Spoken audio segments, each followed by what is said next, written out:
Здравствуйте, в эфире программа «Интервью», и я представляю гостя в студии Юнир Кутлугужин, первый секретарь Башкирского республиканского комитета КПРФ, депутат Госсобрания Республики Башкортостан. Юнир Галимьянович, здравствуйте. Здравствуйте. Безусловно, наш разговор сегодня мы начнем, разумеется, с Дня защитника Отечества, потому что 23 февраля коммунисты Башкортостана возложили цветы к памятнику Зои Космодемьянской имени Галиши Муратова, Александра Матросова. Почему важно проводить эти мероприятия? В чем их, может быть, смысл?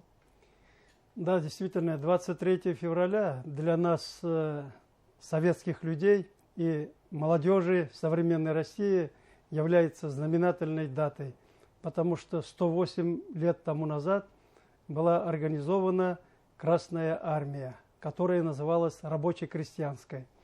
После образования молодой советской власти надо было защитить, потому что тут появились, кроме внутренних врагов, и внешние враги.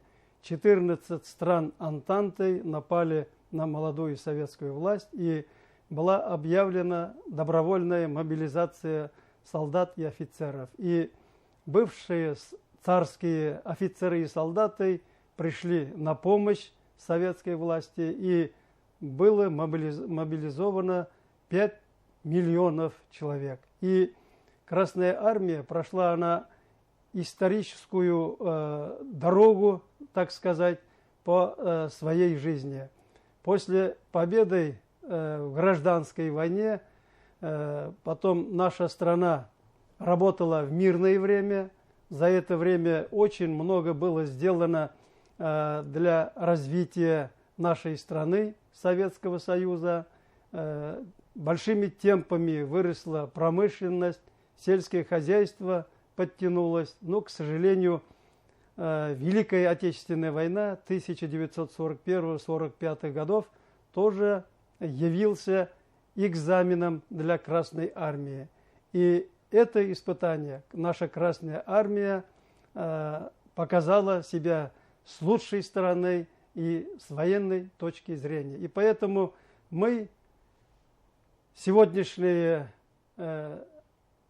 жители нашей республики, ежегодно отмечаем 23 февраля и возлагаем цветы нашим героям Советского Союза и участникам боевых действий и, конечно же, участникам специальной военной операции. И поэтому мы 23 февраля в Уфе, в крупных городах и в больших районах возложили цветы, а мы в Уфе, в частности, возложили цветы Зои Космодемьянской, первому герою Советского Союза среди женщин, комсомолки, Александру Матросову, Минигали Шаймуратову, генералу нашему знаменитому, и, конечно, вечному огню в Парке Победы. Мы от души вспоминали нашу хорошую историю, и мы говорим для того, чтобы подрастающая молодежь сегодняшнего дня видели завоевание наших вооруженных сил Российской Федерации и тогда, и сегодня, чтобы мы в них впитали любовь к родине, к родной земле и, конечно же, нашему народу. Почему важно сохранять вот эту преемственность поколений тех героев Великой Отечественной войны и нынешних современных событий? Как вы знаете, действительно, нашему государству приходится всегда доказывать свою правоту, и справедливость она должна восторжествовать. Я уже по своему мнению хочу сказать, что за последние 110 лет нашим вооруженным силам в третий раз сегодня приходится отстаивать свой суверенитет, свою самостоятельность. И сегодня мы видим тоже более 50 стран Европы и Соединенных Штатов Америки, как ненавидели царскую Россию, советскую власть. И сегодня они таким же образом помогают украинскому, киевскому режиму всяческими формами и особенно вооружением, военнослужащими. И, конечно, идет большая информационная война. И в этих условиях мы должны быть вместе, сплоченными, и каждый шаг, каждое действие мы должны направить на укрепление обороноспособности нашей страны. Кто работает в тылу, должны поддерживать производство, в первую очередь, конечно, военно-промышленный комплекс, ну и, конечно, снабжать и продуктами питания, медикаментами, все, что необходимо для ведения боевых действий сегодня на передовой, на линии фронта. Чем успешно и занимается, собственно, башкирский Реском. На днях вы уже отправили 17-й гумконвой. Я знаю, что там есть, именно были точечно он собран, да, именно, условно скажем, по заказам, по праздничным заказам бойцов. Как формировали гумконвой, что туда вошло?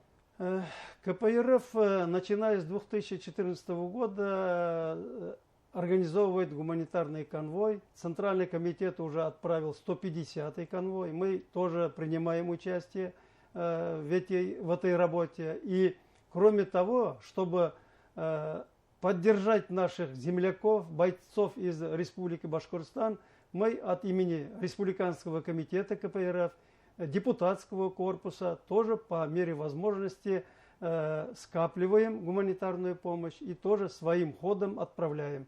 Мы, конечно, и отправляли совместно с правительством Республики Башкортостан, но когда я сам был лично в конце ноября прошлого года, они просили, дали заявку небольшую, и мы вот на той неделе до 23 февраля отправили свой небольшой конвой.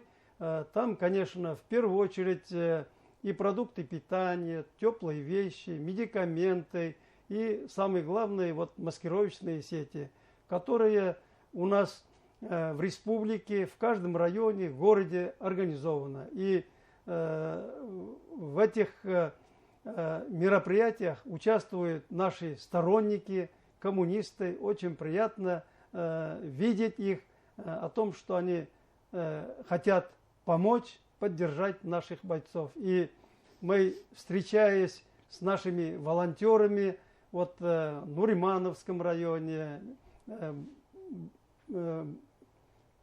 Балтачевском районе, Белокатайском районе, Туймазинском районе и в других городах. Особенно вот хотел бы отметить волонтеров из Кармаскалинского района, Альшеевского района.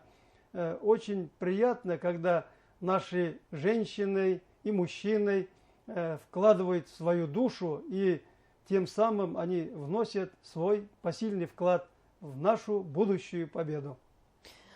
Ну и продолжая тему нашего разговора, Юнир Галимьянович, не могу вас спросить о том, что глава Башкортостана обратился к депутатам Госсобрания с ежегодным посланием, и был его основной курс «Все для победы». Насколько это может быть сейчас своевременно, и насколько вы, ваше объединение, готовы поддержать эту идею?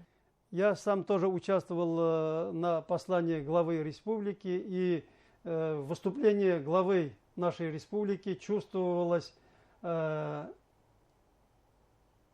патриотичность, самоотверженность и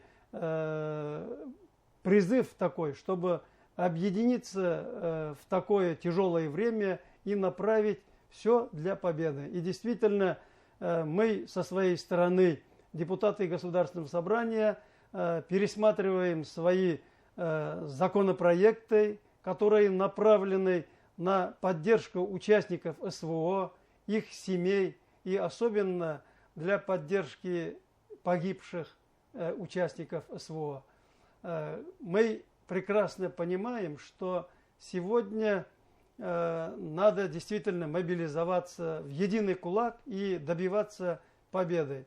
Иначе другого пути для нас нет. И поэтому мы убеждены, что руководство нашего государства, республики принимают все меры для того, чтобы добиться поставленной цели СВО. Юнир Галимьянович, вы уже сегодня в нашем интервью говорили о том, что привлекаете молодежь из разных городов, районов, что эта работа ведется. Какие-то методы есть именно по привлечению молодежи?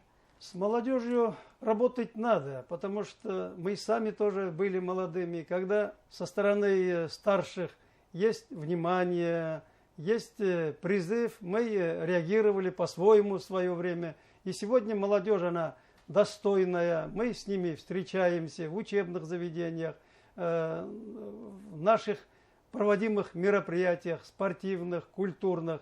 И когда мы возлагали цветы, с нами, несомненно, были молодые люди, рабочие, комсомольцы и студенты. Мы на следующей неделе, 2 марта, приглашаем нашу молодежь на встречу с депутатами Государственной Думы от КПРФ Ющенко Александром Андреевичем и Обуховым Сергеем Павловичем. Мы с ними для того, чтобы увидели наших действующих депутатов, приглашаем в студенческий кампус. Будет объявление на нашем сайте и других социальных ресурсах. Итак, прошли уже 2 месяца этого года, впереди еще и выборы в Госдуму. Расскажите о планах на ближайшее время. Планы, как и у всех политических партий, они строятся и направлены на то, чтобы сегодня поддержать деятельность нашей республики, нашего правительства, чтобы социально-экономические показатели у нас были лучшими и создавались более нормальные, хорошие условия для нашего населения. По выборам в Государственную Думу и в Совет городского округа мы на этой неделе в субботу участвуем в семинаре и совещании в Удмуртской республике. И исходя из установок нашего руководства с Москвы, мы запланируем и эту работу будем проводить, будем обращаться с населением, нашими избирателями. И надеюсь, что наши избиратели на этот раз будет побольше. Юнир Галимьянович, спасибо огромное, что пришли сегодня к нам в студию, ответили на наши вопросы. Мы желаем вам успехов и удачи. Спасибо. Большое спасибо и вам тоже успехов. Спасибо. До свидания. Это была программа «Интервью». На наши вопросы отвечал Юнир Кутлугужин. Это первый секретарь Башкирского республиканского комитета партии КПРФ, депутат Госсобрания Республики Башкортостан. Я Роза Хабибуллина. Спасибо, что были с нами.